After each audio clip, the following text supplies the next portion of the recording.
Elara stepped down from the wagon, her boots sinking into the dust of a town that had no name she knew. The air was thick with the scent of baked earth, horse sweat, and a distant promise of pine. Her worldly possessions were contained in a single, worn burlap sack clutched in one hand. The other hand steadied herself against the wagon wheel, a tremor of weakness still rattling through her bones from the fever that had caused the wagon master to leave her here. Redemption, the sign had read. It felt more like a judgment. The town was a single street carved between clapboard buildings, their false fronts peeling under the relentless sun. Faces appeared in windows, eyes lingering on her patched dress and the gauntness of her cheeks. She was a stray, and they were a pack that had already marked its territory. She had been left in the care of the town doctor, a man whose hands were too soft and whose smile never reached his cold, assessing eyes. Dr. Finch had pronounced her fit enough to travel, but not fit enough to stay. Now she stood before a tribunal of 3 men on the porch of the general store. Dr. Finch, smelling of antiseptic and self-importance. Preacher Davis, whose Bible was held like a shield, and the mayor, a portly man whose concerns seemed to extend only to the town's ledger. They were deciding her fate as if she were a parcel to be routed. "She cannot remain," Dr. Finch stated, his voice smooth and final. "We have no room at the boarding house, and we cannot be responsible for the health of a transient. We don't know what sickness she might carry." "The girl claims she is a widow," the preacher added, his gaze sweeping over her without a trace of compassion. "But she travels alone, without family or funds. It is an unseemly state of affairs. The good Lord helps those who help themselves." Elara said nothing. Words were a currency she could not afford to spend. She had learned long ago that protest from a woman in her position only hardened the hearts of men like these. Her strength was in her silence, in the straightness of her spine. She would not beg. She had endured the loss of her husband on the trail, the burning of their wagon, and the sickness that had nearly claimed her. She would endure this. She would simply walk on, into the vast, unforgiving prairie, and trust in a providence that had so far shown her a severe and unsmiling face. As the mayor cleared his throat to deliver the final verdict, the sound of hoofbeats and the creak of saddle leather cut through the tense afternoon air. A man on a formidable black horse drew up before the store. He was tall in the saddle, broad-shouldered, with a face that looked as if it were carved from the same hard land he rode. Dust coated his hat and coat.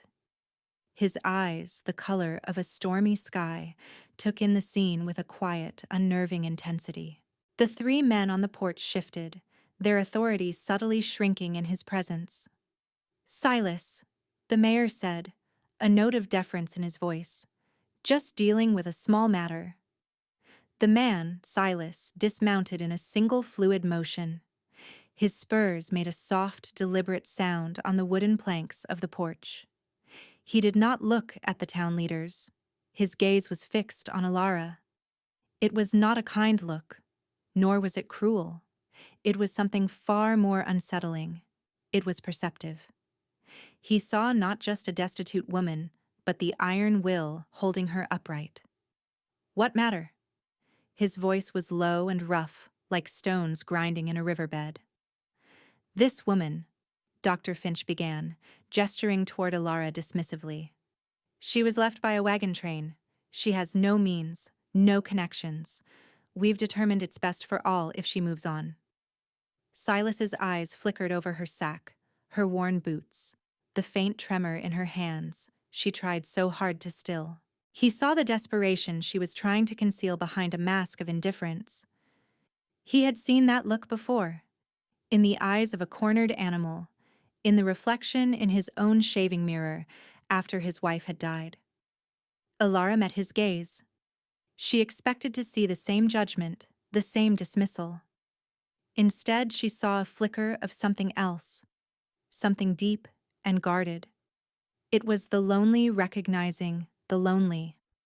For a heartbeat, the dusty street fell away, and it was just the two of them, suspended in a moment of stark, silent understanding. He turned his head slowly, his stormy eyes landing on the mayor. "She'll come with me." The three men stared, mouths agape. "Silas, what are you saying?" The preacher sputtered. "In what capacity? You can't just take her. It isn't proper." Silas Blackwood's gaze was cold steel. He was the most powerful man in this valley. His ranch, the Triple B, was the size of a small eastern state.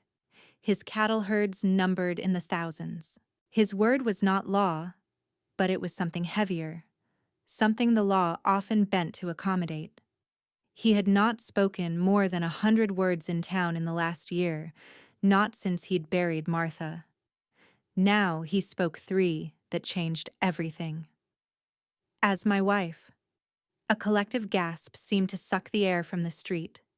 Dr. Finch's face flushed a blotchy red.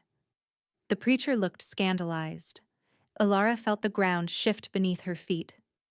She looked at this stranger, this stone-faced man who had just claimed her as if she were a stray calf. It was not a rescue. It was a transaction. He was solving a problem for the town, and in doing so, he was acquiring one for himself. But a problem with a roof and food was better than no roof at all. "The preacher can see to it now," Silas said, his tone leaving no room for argument. He looked at Ilara, a question in his eyes for the first time. It was not a question of her desire, but of her acceptance of the terms. She gave a single, almost imperceptible nod. It was the only choice she had. The ceremony was a hollow, hurried affair inside the clapboard church. Preacher Davis spoke the words with a grim reluctance, his disapproval a palpable force in the empty room. Ilara stood beside Silas Blackwood, a man whose name she now shared but whose touch she had not yet felt. He smelled of leather, dust, and a deep, abiding sorrow. When it was done, he placed a hand on the small of her back, a gesture not of intimacy, but of ownership, and guided her out into the harsh sunlight. He had saved her from the road, but she knew, with a certainty that chilled her to the bone, that she had just walked into a different kind of wilderness. The ride to the Triple B ranch was silent. Silas rode ahead, his back a rigid wall against the vast landscape. Ilara followed in a buckboard he'd had waiting, her small sack at her feet. The ranch was nestled in a valley, a collection of sturdy buildings overshadowed by a 2-story house built of pine and river stone. It was a fortress, built to withstand not just the elements, but the world itself. A woman came out onto the porch as they arrived. She was older, with graying hair pulled into a severe bun and an apron tied tightly around her waist. Her face was set in lines of permanent disapproval. "Agnes," Silas said, his voice flat. "This is Ilara, my wife. She'll be staying in the east bedroom." The housekeeper's eyes raked over Ilara, cataloging the worn dress, the trail dust, the exhaustion. It was a look of profound contempt. Agnes had been Martha's woman, loyal to the ghosts that still haunted this house. Ilara was an intruder, a usurper. "I'll see to it," Agnes said, her voice clipped. She turned and went back inside, leaving the door open like an uninviting mouth. The house was dark and quiet, filled with heavy, masculine furniture and the faint, lingering scent of lavender, Martha's scent. Ilara's room was sparse but clean. A bed, a washstand, a single window looking out over the rolling hills. It was a room for a guest, not a wife. She and Silas shared a roof, a name, but nothing more. They were two strangers bound by a public declaration, living in separate, silent worlds. He did not come to her room that night, or the next. He ate his meals in his study, taking them on a tray delivered by Agnes. Ilara ate alone in the vast, empty dining room. She learned the rhythm of the ranch from a distance, the clang of the cook's triangle at dawn, the sound of horses, the lowing of cattle. She saw Silas moving through it all, a silent, commanding figure who spoke in clipped sentences to his men and never smiled. She also saw the boy. His name was Leo, and he was 5 years old. A small, solemn child with his father's stormy eyes and a silence that seemed too heavy for his small shoulders. He watched her from doorways, a ghost in his own home. He missed his mother with the fierce, unspoken grief of the very young. Ilara's heart ached for him. She saw the same loss in him that she carried in herself. She did not try to win him over, or Agnes, or the wary ranch hands. She knew words were useless against such entrenched sorrow and suspicion. So she turned to the earth. Behind the main house was a fallow patch of ground where a garden had once been. Martha's garden. Agnes guarded it like a shrine, but Ilara paid her no mind. She found a rusty spade and began to work, turning the hard, dry soil. She had carried a small packet of seeds with her, tucked deep in her sack. Chamomile, yarrow, calendula, the seeds of healing. Days turned into a week, then 2. She worked in the garden, her hands growing calloused, her skin browning under the sun. She felt life returning to her, a slow, steady current. The work was honest, and it was hers. The ranch hands started to nod at her. Agnes's glare softened into a look of grudging neutrality. Silas watched her from his study window, though he never said a word. The proving came on a hot, still afternoon. A commotion erupted from the stables. Shouts, the terrified whinnying of a horse. Ilara ran toward the sound. Inside the largest stall, a prized mare, Silas's favorite, was down in the straw, slick with sweat and trembling. Her labor was hard, and something was wrong. The foal was breached. 2 of the ranch hands were trying to help, but the mare was panicked, kicking out wildly. "The vet's a day's ride away," one of the men said, wiping sweat from his brow. "She's not going to make it, nor the foal." Silas stood at the entrance to the stall, his face a grim mask of stone. He had his rifle in his hand, a look in his eye that said he was preparing to do what was necessary, what was merciful. "Wait," Ilara said, her voice quiet but clear. Every head turned to her. Silas's eyes narrowed. "This is no place for you," he said, his voice a low warning. "I can help," she said, ignoring him. She walked past the stunned ranch hands and into the stall.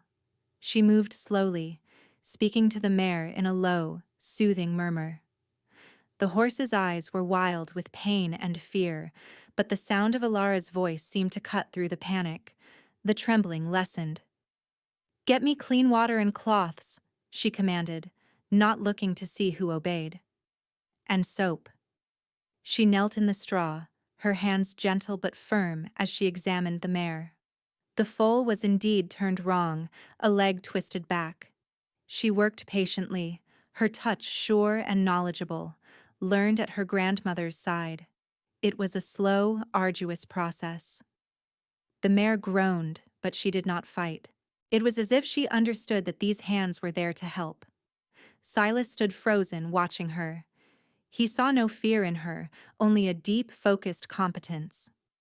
He saw the same calm authority he commanded in his men, but hers was a different kind. It was the authority of a healer. With a final, gentle manipulation, she managed to turn the foal. A few moments later, with a great rush, it was born, spilling into the straw, wet and new. It was alive. The mare, exhausted, nuzzled her baby. Ilara sat back on her heels, covered in sweat and grime, her body aching. She had done it. She had brought life into this place of sorrow. She looked up and met Silas's eyes. The stone mask had cracked. In its place was a look of raw, unguarded astonishment. He lowered the rifle. He had been ready to end a life, and she, a stranger he had married out of a moment's inexplicable impulse, had just saved 2. He said nothing, but in the tense silence of the stable, something profound had shifted between them. She had proven herself not with words, but with her hands, with her quiet strength. She belonged here, not because of his name, but because of who she was. The weeks that followed the foal's birth were different. A quiet thaw began in the frozen landscape of the Triple B. The ranch hands tipped their hats to her. Agnes started leaving a fresh cup of coffee for her on the porch in the mornings, and Leo, the silent, watchful boy, began to emerge from his shell. He started by leaving her small gifts by the garden gate: a smooth river stone, a hawk's feather, a handful of wild raspberries. Alara would thank him with a small smile, never pushing for more. Then one afternoon, as she was weeding her herbs, he approached. He pointed a small finger at a plant with feathery leaves. "What's that one?" he asked, his voice barely a whisper. "That's yarrow," she said gently. "It's a good friend to have if you fall. It helps stop the bleeding and tells the pain to go away." It became their ritual. Each day he would ask about a new plant, and she would tell him its story, its purpose. She wasn't just teaching him botany, she was speaking a language of care and healing that the boy desperately needed to hear. Silas watched these interactions from a distance, a knot of something unfamiliar tightening in his chest.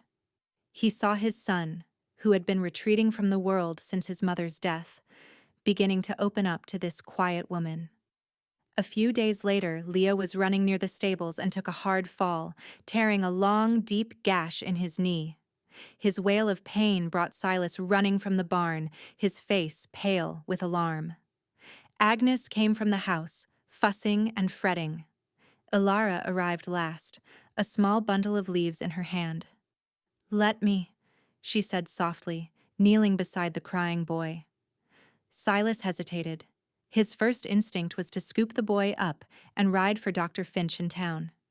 But he remembered the mare, the calm in Alara's hands. He nodded, a single curt motion. Alara cleaned the wound with water. Then she crushed the yarrow leaves she'd gathered and made a small poultice, binding it to Leo's knee with a strip of clean cloth.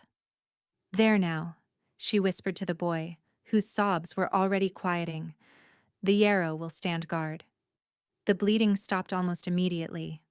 The next day, the wound was clean and already beginning to heal, without the angry redness that often came with such cuts. Leo was fascinated. He showed his father the bandage, boasting that Alara's leaves were magic.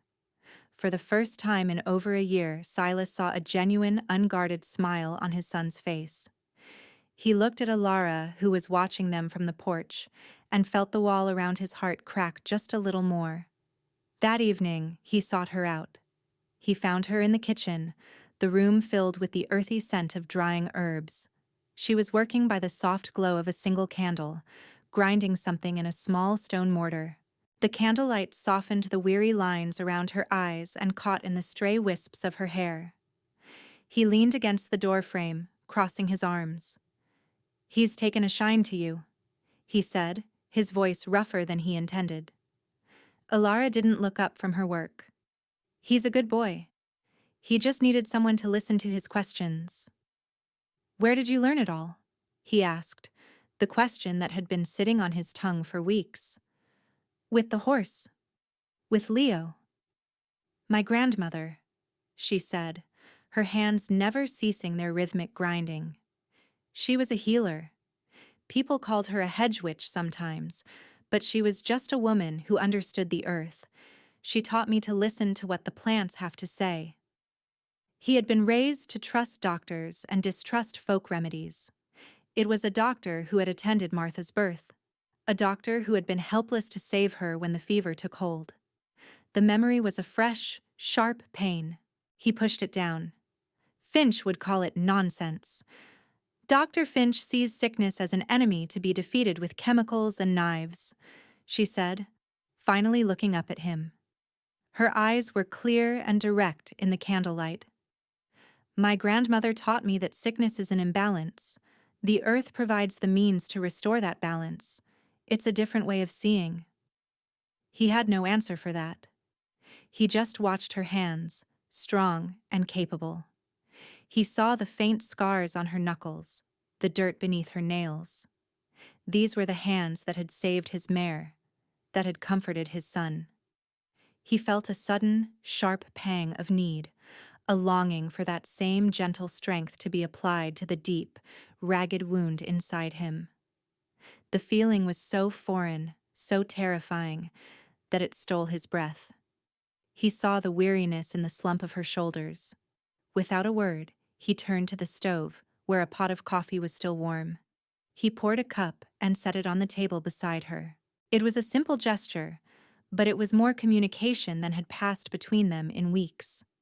Her fingers brushed his as she reached for the cup, and a jolt went through him, hot and sharp. He pulled his hand back, as if he'd touched the stove itself. He left without another word, retreating to the safety of his study. But the feeling lingered, the warmth of her skin, the scent of herbs and candle wax. He had married her to save her from the town. He was beginning to realize he had brought the one thing into his fortress that could breach its walls. A cold snap swept down from the mountains a week later, unseasonably sharp for early autumn. Silas and his men were out for 2 days, riding the fence lines and gathering stray cattle before the first snow could trap them in the high country. They rode back in late, exhausted and half frozen, the sky a bruised purple overhead. Alara had seen the clouds gathering. She had spent the afternoon preparing.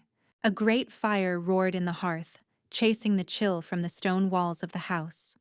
A thick, rich beef stew bubbled on the stove, its savory aroma filling the air. When Silas stumbled through the door, his coat stiff with ice, she was there.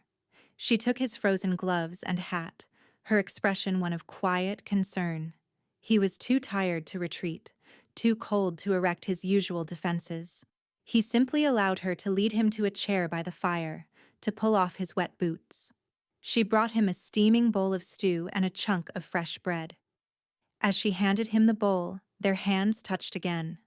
This time, he didn't pull away. He let his fingers linger for a fraction of a second, absorbing her warmth. He looked up at her, and in the flickering firelight, he saw not a stranger, but a woman who had made his cold, empty house feel like a home.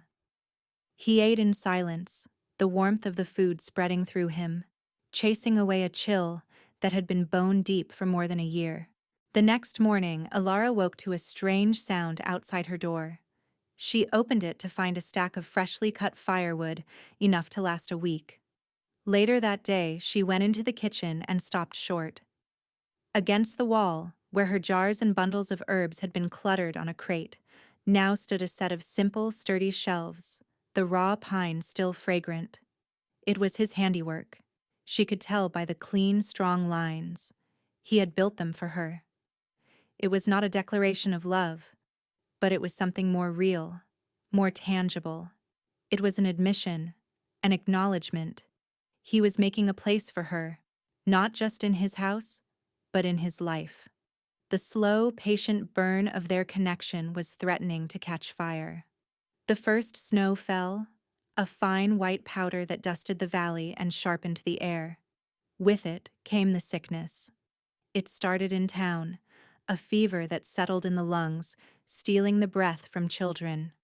Dr. Finch was busy, his buggy a constant, grim sight on the main street. He called it a lung fever, prescribed quinine and bed rest, and shook his head when grieving parents asked what more could be done. The sickness came to the ranch on a cold wind. It found Leo. It began as a simple cough. Within a day, his forehead was burning with fever. By nightfall, he was delirious, his breathing shallow and ragged. Silas's composure shattered. The terror he had kept locked away since Martha's death came roaring back, cold and absolute. He sent a ranch hand riding hard for town, for Dr. Finch. Alara tried to help, to apply a cool cloth to Leo's forehead, to offer a tea of willow bark to bring down the fever. But Silas stood in the doorway like a sentinel, his face a mask of anguish and fear. "No," he said, his voice raw. "No more herbs. We'll wait for the doctor."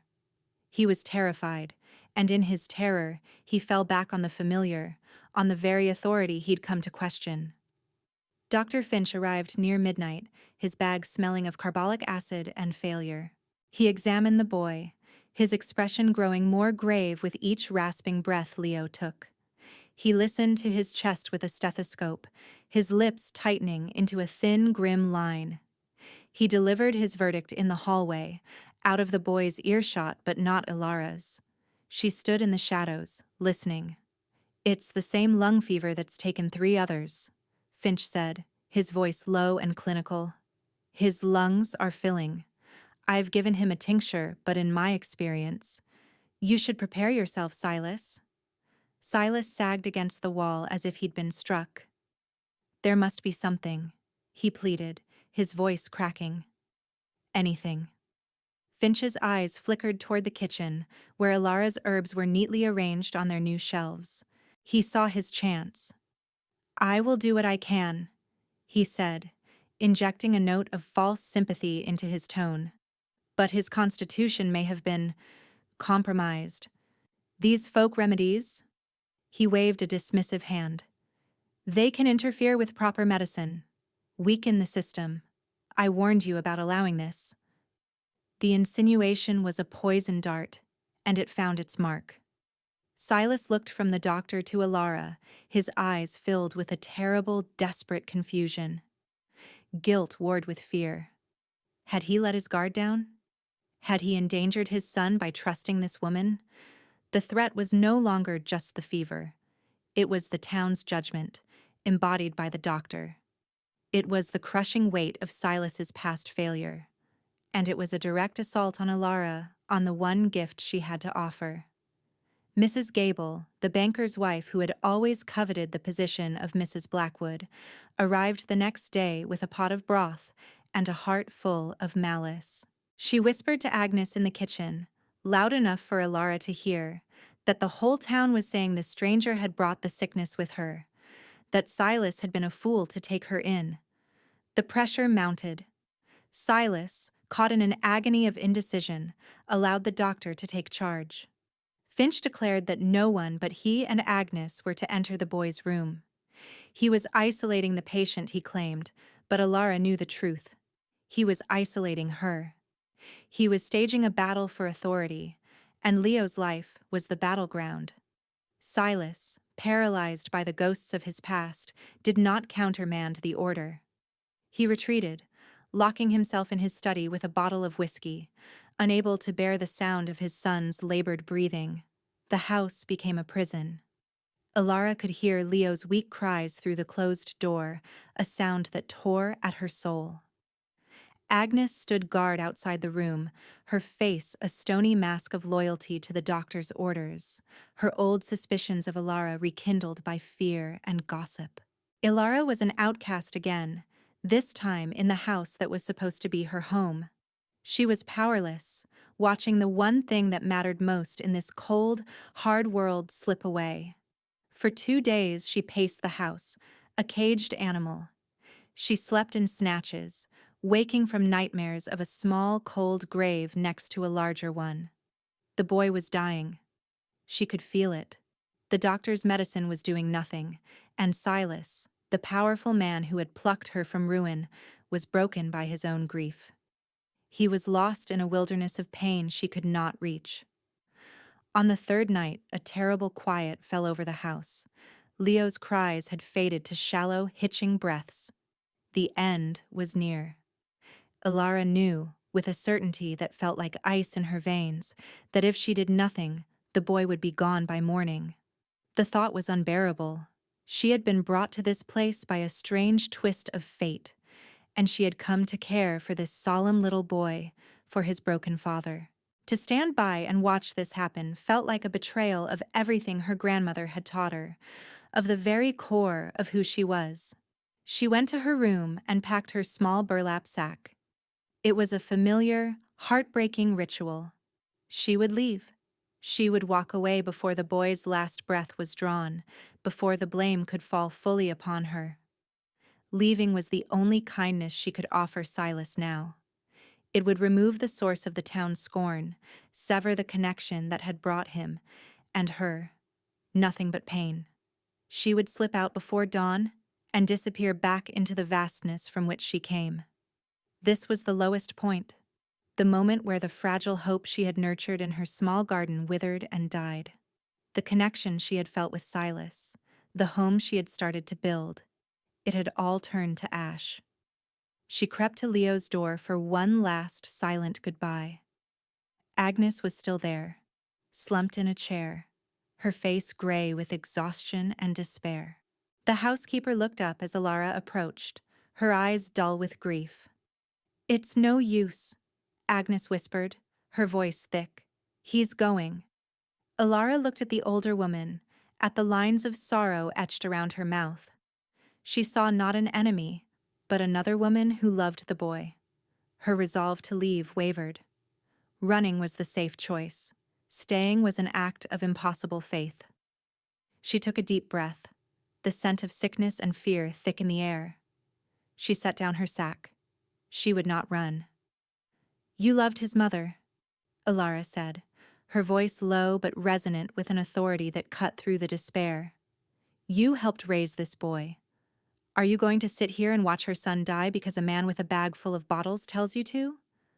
Agnes stared at her, her mouth opening and closing. The words struck a chord deep inside her, a loyalty to Martha that was stronger than her fear of the doctor. "What can you do?" Agnes asked, a flicker of desperate hope in her eyes. "The doctor said—" "The doctor is letting him die," Alara said, her voice hard as iron. "I will not." She held the housekeeper's gaze. "Get out of my way, Agnes, or help me." For a long moment the two women stared at each other. Then, with a slow, deliberate movement, Agnes stood up and pushed the chair aside. She nodded once. "What do you need?" The dam had broken. Together, they worked. Alara sent Agnes for boiling water, for honey, for clean cloths. She herself went to the kitchen, her hands flying over her herbs on the shelves Silas had built for her. She gathered mullein for the lungs, elderflower to fight the fever, thyme to clear the passages. She worked with a fierce, desperate energy, her prayer a silent, constant hum in her heart. She prepared a steam inhalation, filling the room with the pungent, healing vapors. She brewed a strong tea, sweetening it with honey, and patiently, drop by drop, she coaxed it between Leo's pale lips. She made a poultice of mustard and herbs, placing it on his small chest to draw out the sickness. She did not stop, working through the darkest hours of the night, with Agnes as her silent, steadfast nurse. The commotion roused Silas from his whiskey-soaked stupor in the study.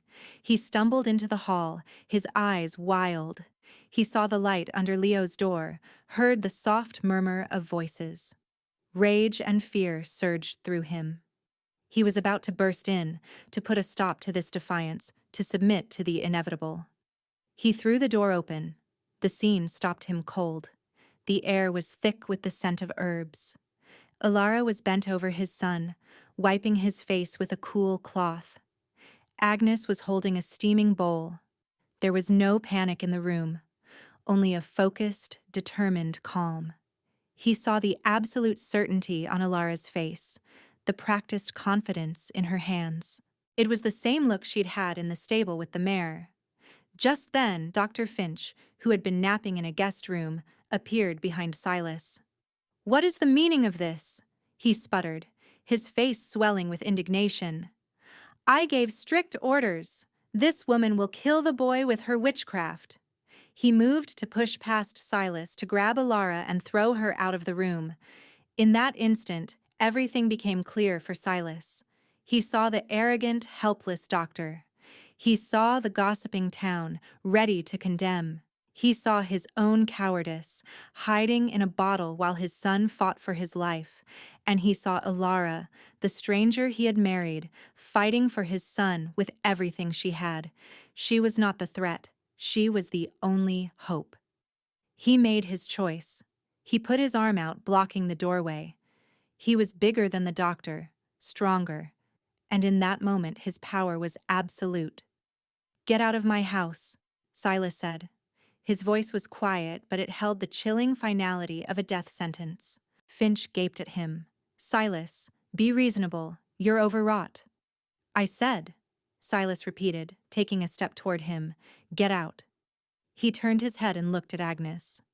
"See that he gets his coat and his bag, and see that he does not set foot on my land again." It was done. He had stood against the town's authority, against accepted wisdom, against his own crippling fear.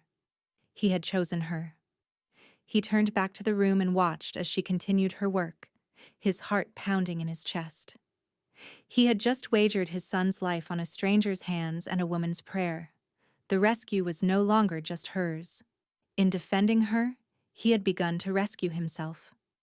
Alara worked until the first pale light of dawn crept through the window. She was exhausted, her body trembling, but she did not falter. Near sunrise, something shifted. Leo's breathing, which had been a shallow rattle, deepened. A real productive cough shook his small frame.